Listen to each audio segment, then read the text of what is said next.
Hi everyone. So how often do you think about whether you are being your true self or not? So this morning I listened to a really powerful video on YouTube, and I'm going to be doing a live stream about it on my Facebook page on Monday. So it was talking about our authentic self and just talking about, being the person you want to be. And it was referring to Carl Rogers, a counselor who invented the person-centered counseling approach. And it was also talking about Carl Jung, a psychotherapist who talks about integrating parts of yourself. So all I'm going to do in this video, because there's too much information, I could talk about this topic for like 3-4 hours. When I do the live stream, I'll go into more depth, but I just want to talk about some key concepts from it, because this might help people then to look at how they're living their life and whether they're living in the way that they truly want to live. So it was talking about Carl Rogers, his idea that the more you move away from your authentic self, the more lost that you become. So, when people are saying they're going to America to find themselves, they're going to Bali, when I went to this country, I felt like my most authentic self, I felt free and all this stuff. Well, what he's saying is that the reason people lose themselves and become lost is because they are following things that they don't want to do or be.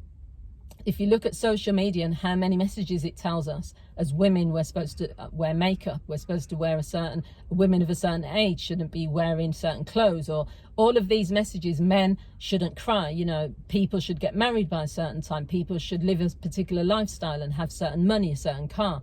If you're believing all of that, but it's not in alignment with who you are, you just want to go off into a forest and just be yourself, you're fighting against that all the time. So what he's saying is you're not being your authentic self. So you're living a lie. You're living with pretense.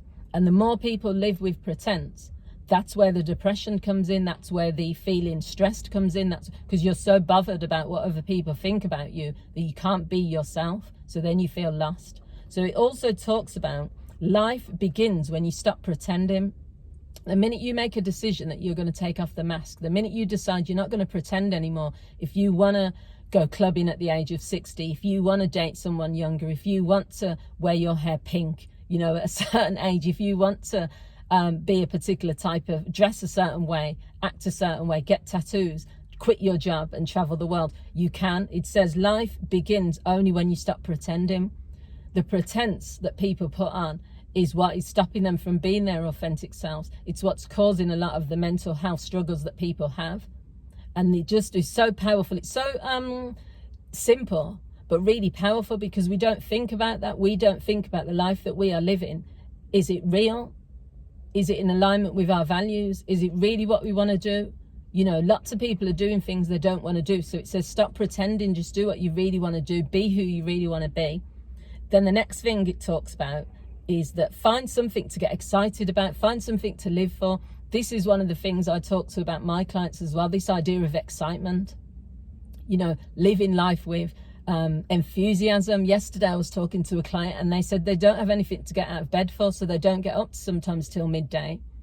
And I said, think of something to get up for, even if the thing you say before you go to bed at night is, I'm going to get up tomorrow morning early so that I can see the sunrise. Or I'm going to get up early so that I can have a nice cup of tea. And maybe you're living in an area, for me, if you've got views, if you're living somewhere where the views are perfect, that would be the thing that would get me up. When I go to stay in the countryside, the TV doesn't go on. When I was in the Lake District, I was just sitting there in a daze for about an hour, just staring at the wonderful views, or maybe the thing that will get you up is you don't want to miss the day. You want to live life where every minute of every day is filled with things. So yeah, this is Carl Rogers. I'm going to do a separate video about Carl Jung because there's too much information and I want to make these videos succinct. And if I start talking about Carl Jung as well and the things that he says, it's just going to turn into a more lengthy video. So part 2, I'll be exploring some concepts from Carl Jung, but that was Carl Rogers. You can Google him.